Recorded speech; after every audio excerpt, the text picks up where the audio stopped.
I work for the organization Humanity Plus, a not-for-profit organization, and I'm one of a couple of employees.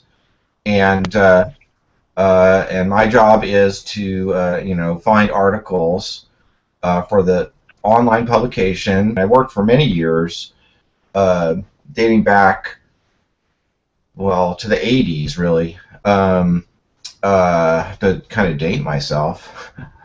But on ideas that were what you might call tools for thought. A friend of mine, Howard Rheingold, wrote a book called Tools for Thought, and it was all about the early days of the personal computer revolution.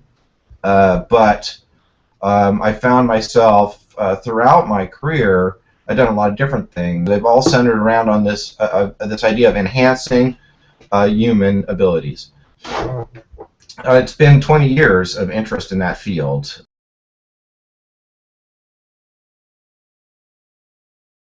I mean, they're related, but they're not the same thing.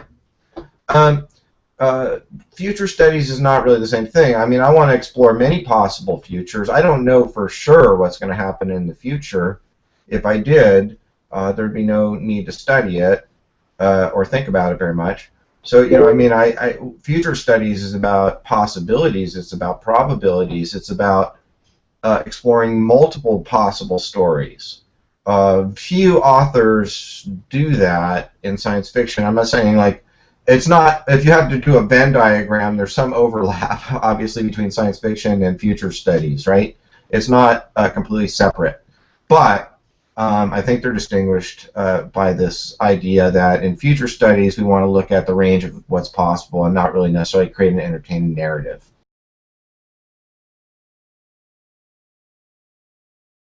Again, dating myself a little bit, I selected a movie from the early 1990s, Until the End of the World, and by Wim Wenders, and not because it's like this great award-winning movie necessarily, but what's interesting about it um, uh, is that it was a prediction of kind of the near-term future, and we're now far enough into its future, the future of that future, that we could kind of look back on it and say what went right, what went wrong, why, what can we learn from what this film told us the future might be like, and what did they miss. I picked it is because it has this sort of second part that is, um, a wild card, an unexpected event, the invention of this machine that reads dreams and how it affects people that use it and experience others' dreams is not something that is predicted necessarily by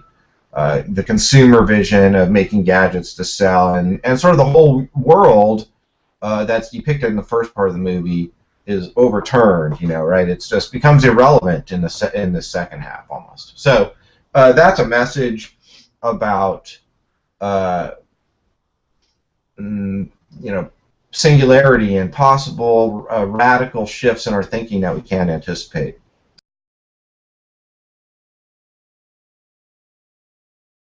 But what did they get right?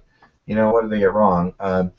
Some of the things that they got right, like in the film, now going back to '91, there was no pervasive mobile devices as there are today. In fact, it wasn't until later in the 1990s that the first patent filed in the United States with the word smartphone in it, was submitted to the patent office. So that's how radical of a prediction that was.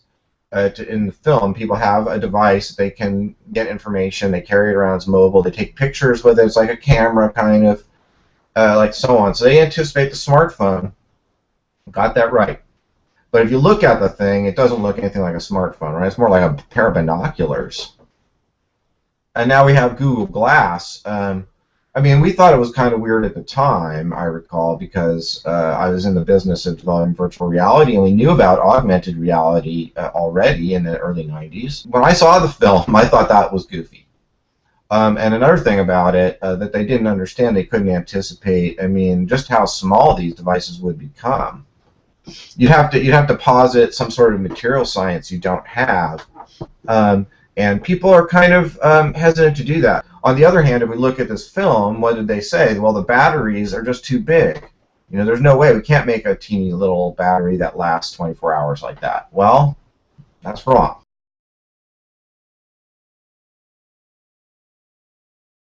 the film includes searching of a global database for tracking people, and so that's come true with I mean, it's partially been true for a while, but of course with the recent revelations about the National Security Agency and so on, we can see that the film anticipates a world where privacy is infringed by technology. And then the second thing that's kind of off kilter there is it's this character. It's the database search. They have an animated character, a bear, that kind of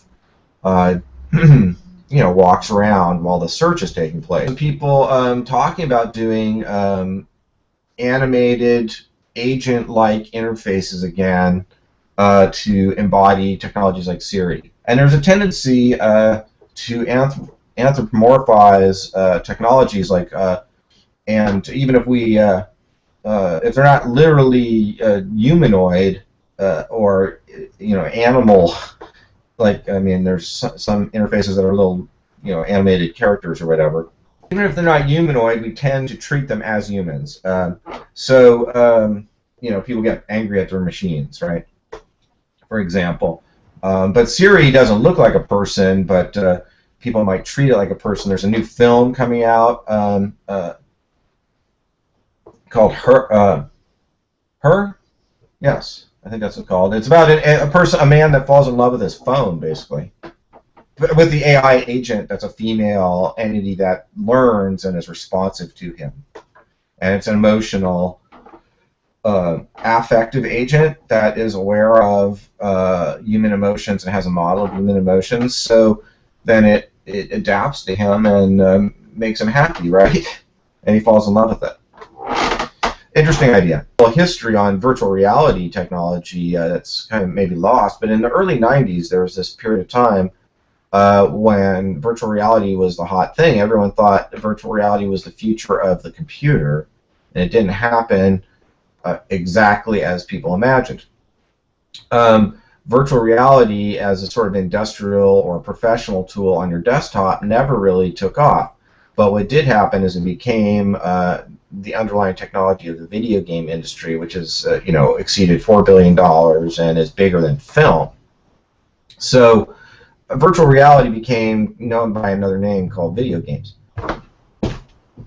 So I can show you a couple things since I'm on the subject here. This is early 90s technology right here. Vintage. I'm not gonna I can't really give you a demo here over or anything, and but I don't even know if I have any software that still runs these, but I still have them. But yeah, here's I don't know if you can see that. There you go. Virtual reality glasses from 1990 era of the movie that we had in my lab at that time. And this is not even the coolest ones we had. These are just the surviving unit that I had the whole kit for and everything.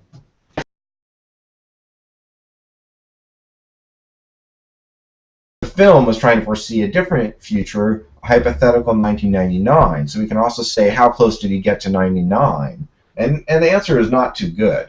I mean, there were no smartphones in 99, really. I mean, they didn't not exist, but nobody had them. The filmmaker kind of overshot for 99. The pervasive data search that I say he got right, well, in 99, that wasn't maybe quite in place. But there is still evidence of that. But certainly, a lot of the ideas about what the future would look like in its aesthetics, I think he got wrong for 99. One of the things that's a central theme in the movie that's kind of ridiculous is the whole dream machine thing. So, not that the dream machine is impossible. That's possible. But he has to transport the dream machine to Australia, right? His dad or whatever. It's this whole plot. They're chasing him to get it. That's ridiculous. What would happen is the plans for the dream machine would be, digitally encoded. I mean, it would be a CAD design, electronic design. That's how we design things today. it would be digitized and hidden somehow and transported electronically over the internet to wherever you want to send it. There'd be no need to smuggle the actual machine anywhere. It's preposterous and kind of wrong. And of course, now we're on the edge. Even beyond that, we're now on the edge of the 3D printing revolution, where I mean, it's sort of painfully obvious. But this is a place where science fiction again might differ from futures analysis, right? I mean, there's no need for that in the modern era. Design is data, and data can be hidden and transported through the network, period. So that's just really, really wrong. Progress of brain-computer interface is happening right now. We are at the cusp, or the earliest phase of that. So Dream Machine is perfectly feasible. I mean, I don't know of any scientific reason why you can't make such a machine. Some people have done some preliminary stuff based on fMRI, functional magnetic resonance imaging, and there are some reconstructed dream images. So Dream Machine is real in a lab, maybe. But what happened between 1991 and 1999 that the film misses almost entirely? It has to do with, like I said, the physical transportation of the Dream Machine and the lack of understanding of the internet and the rise of the internet as a pervasive, ubiquitous phenomenon, and then leading up to the rise of what you might call the mobile society we're in now. So I mean, the film really doesn't. I mean, yes, there's an internet, and there's this network and whatever, but they didn't quite get it. That's the biggest thing that happened between 1991 and 1999, not a dream machine. But the idea of a wild card, an unforeseen, large development that impacts people that interact with it in ways they can't anticipate and can't control, is a great metaphor for other things that we're encountering.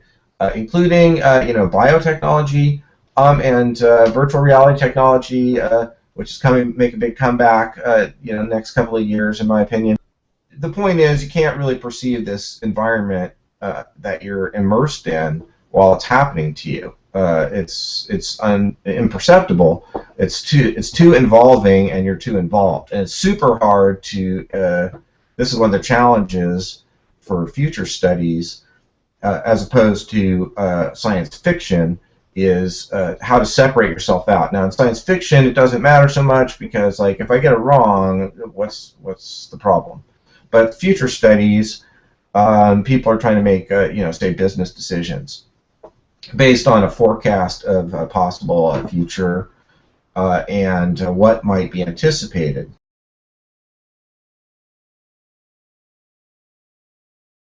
It's only telling one story. If I was going to remake this film, or any film about the future, my idea for it would be to actually make a futurist film, which is to say it wouldn't just be one story. What I would imagine is a film that presented possibilities. So, I mean, I can envision a world where biotechnology has a radical advance. I can envision a world where some sort of computing technology has a rapid advance. I can envision a world where virtual reality has some sort of amazing advance. So, you can't consider the things in isolation. So that's another thing I would change in the film. I would, the film doesn't even really get into biotechnology at all, does it? So, like, I mean, the nanotechnology is another, material science, another area. Like, it's kind of hard to anticipate all the possible developments. So certainly, any one story you tell is likely to omit at least something, right, that you should have kept in there. So I would turn it into maybe it's like a play-your-own-adventure movie. Are you familiar with that metaphor? Like, where the audience gets to select the ending. I would make it into many stories, and not just one. I will say this one last thing in parting. I view transhumanism as basically I'm a person that builds things. So I view transhumanism and human enhancement as a framework for design. So it's a strategy for design, and I know that this would be of interest to you guys, but you should and